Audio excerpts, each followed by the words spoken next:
What's up mga kaalog? Di ko nga alam kung paano ko sisimulan tong video to. Basta isi-share ko na lang sa inyo. Bakit kami aalis sa bahay na to? Dahil tinirhan na nga ng ahas yung aming nirerentahan. Samahan mo pa ng mga daga, ipis, at kung ano-anong mga insekto ay hindi na talaga nakakatuwa. Tignan nyo naman ang ulan. Ay di ko talaga gusto kapag umuulan. Bakit? Kasi tignan nyo naman, halos wala na kaming space. Ay matagal-tagal nga kaming tumira dito. Ang pagkakatanda ko nga ay newborn pa lang yung baby ko, ay lumipat na nga kami dito. Kaya talagang nagamit din namin na matagal ito. Ay hindi na kasi talaga nakakatuwa. Ay hindi na rin talaga safe sa amin. Ay hindi na ako makatulog. Ay para na akong aligaga. Ay para na nga akong praning. Kasi pag tuwing may kalus ko, saya akalain mong meron na namang something. Ay hindi ko na nga kasi alam. Gusto ko na talagang umalis. Gusto ko na talagang umalis. Gusto kating-kating na talaga akong umalis. Kapagod na kami magsala ng tulo ng ulan. Ay ang kalat talaga tignan. Ay hindi ko na talaga kaya. Matiis pa. Hindi ko na matiis. Hindi ko to deserve, man. Basta, kailangan na nga umalis para lang sa safety namin at para na rin sa kinasisimulan namin ngayong 2026. Abay, kahit sino naman talaga, hindi talaga matitiis ang ganong sitwasyon sa bahay na tinitiran mo. Naulan na po dito sa loob ng bahay namin. Ang petsa ng ulan. Gata na, ready to go away. Update lang po sa asawa ko. Ayan ako, nasa loob na po yung ulan. Ang dami na pong batya. Ay, hindi pa na batya.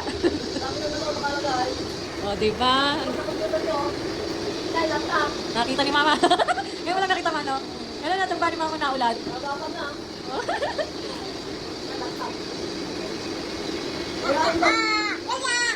Oh, you're in grade.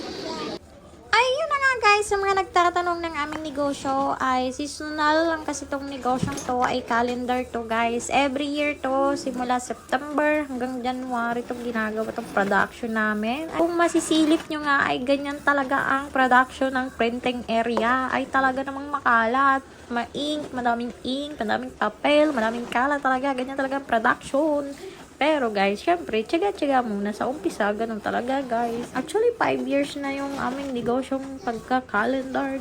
Ay dahil nga tumutulo ang bubong natin, ay nilagyan na lang ng yung kesame ng plastic. Ay para hindi lang mabasa ang ating negosyong mga papel. Ay, tignan nyo nga itong aming lungga. Ay, lungga sa kwarto este. Kasi tignan nyo naman, binutas na lang yan ni asawa. Kasi nga, para isang tuluan na lang, isang sahuran na lang talaga ng tulo. At tapos yun yung kusina, guys. Nag-iimpake na nga pala kami. Tinatapon ko na dapat itapon. Kasi hindi ko na talaga masikmura. Grabe ang kalat. Grabe ang kalat. Alam mo yung naglinis ka pa lang, parang hindi ka naman naglinis kasi makalat pa rin, be. Ang nagustuhan kasi namin dito, bakit namin kinuha tong rerentahan na to? Kasi dahil malawak siya, pwede siyang tirhan at kasya yung negosyo. At dahil nga tumagal na kami dito na ayaw ipaayos ng may-ari, kaya kami na lang aalis kung ayaw ipaayos. Ito na naman nga kami, magliligpit na naman kami. Mahaba-habang oras na naman ang ligpitan. Mahaba-haba na namang araw ang hakutan kasi napakadami naming gamit. Negosyo tsaka bahay, gamit sa bahay. Alam nyo ba guys, nakailang lipat na namin to ay hindi ko na mabilang. Pero pagkakaalam ko, nasa 10 mahigit na kami beses naglipat simula nang magkasama kami ng Christian. Ay alam niyo ba guys, nakakapagod talagang maglipat, nakakapagod magligpit, maghakot. Ay mas nakakapagod talaga yung sa buong buhay ko, yung palipat-lipat na wala kang permanent address, wala kang permanent na bahay. Kailan kaya kami magkakabahay? Sana kami pagpalarin na next year magkabahay naman na kami ng sarili. Lord, amen. Claim it. I-evacuate. So, ito yung kwarto. Ayan siya ngayon.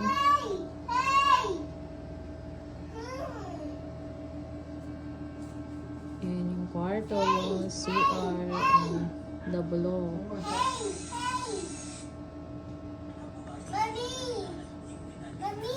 Oh.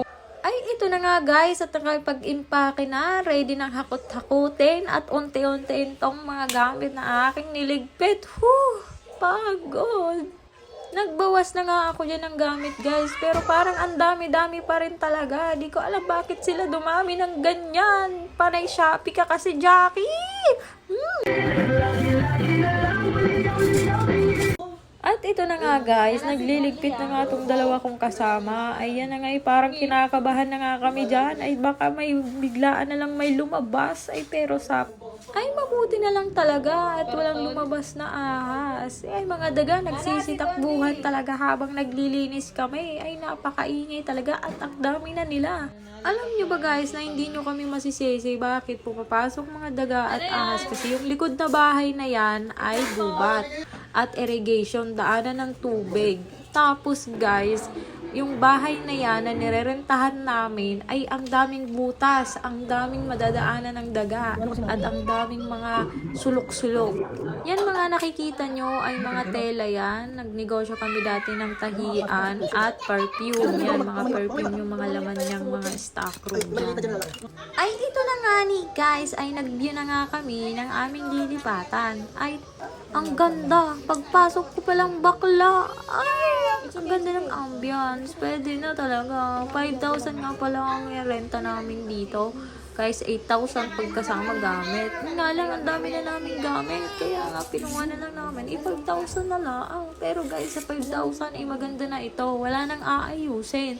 Ay, sa tingin ko naman guys, ay kakasya dito ang aming titirahang bahay at ang negosyo ay pagkakasyahin na lang ang magagamit. Ay, dispose na talaga ang ibang gamit. Kasi guys, di na talaga namin dadaling yung ibang gamit na luma.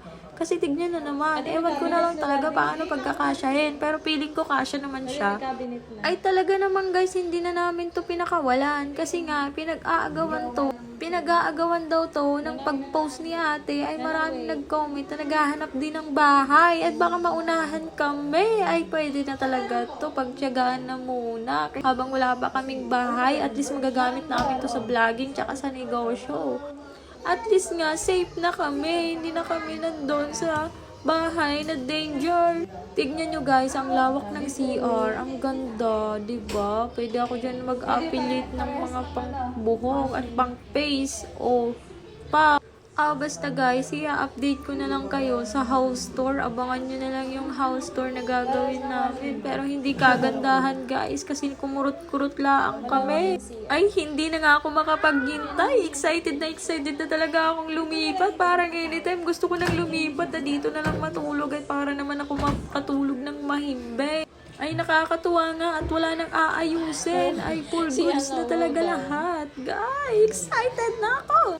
Hello guys, ito na nga, naglilipat na kami. Nag-uumpisa na ang araw namin ng paglilipat. Tignan nyo naman. Ay, napakadami namin hakutin. Ayan na naman po. Ayan na naman po si Aling Jackie at magliligpit na naman siya ng mga aayusin na hinakot. Ay, walang katapusan na to. Sakit sa katawan.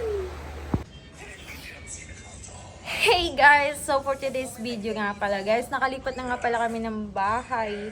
So syempre, pa rin to, update. Update kasi renta pa rin, charing. So yun, nga guys, ito yung harap ng bahay namin yan.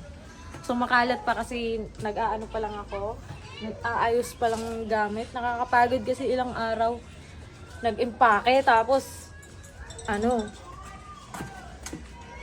pagkahakot, mag-aayos. So, yun guys. Ito pa lang yung, bahay namin, loob ng bahay namin. Yung parang bahay na nare-rentahan. So, ang maganda dito guys. Ito lang na, nabit-bit namin. Tapos yan guys, makikita nyo empty talaga. Empty pa talaga ito. Kasi, di pa kami tapos maghakot. Then, tawag nito. Update ko kayo kasi, ayun, nakabihis kami ngayon. Yan si Chris Marcelo. Sinabi sa pangalan na.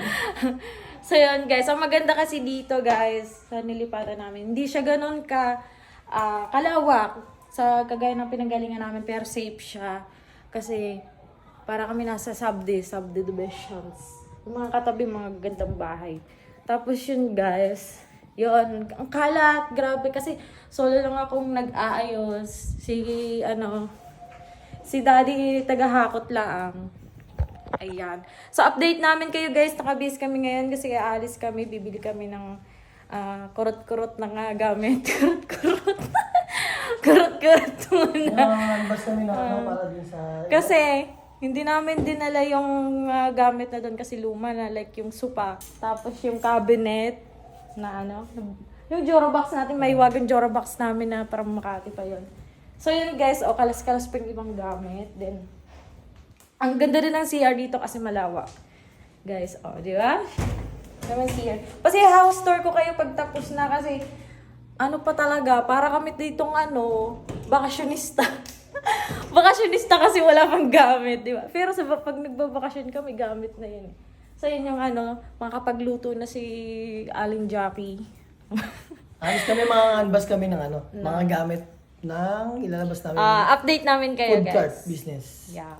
Update namin kayo. Ano naman na sabihin kasi excited ka naman. Ganun talaga. Abangan nyo na lang para sa channel ni Chris Marcelo yung kanyang aming business na ilalabas. Kasi guys, alam niyo naman yung calendar seasonal. Seasonal lang yun. Kasi maganda dito guys, 2 room to. Basta itutour na lang namin kayo pagkatapos na. Kasi kulang-kulang talaga yung gamit. Di pa tapos maghakot. Then, so yun guys, update namin kayo, bibili kami ng gamit. Titingin pa lang, kakanbas pa lang, kakayanin ng budget guys. So, let's do this!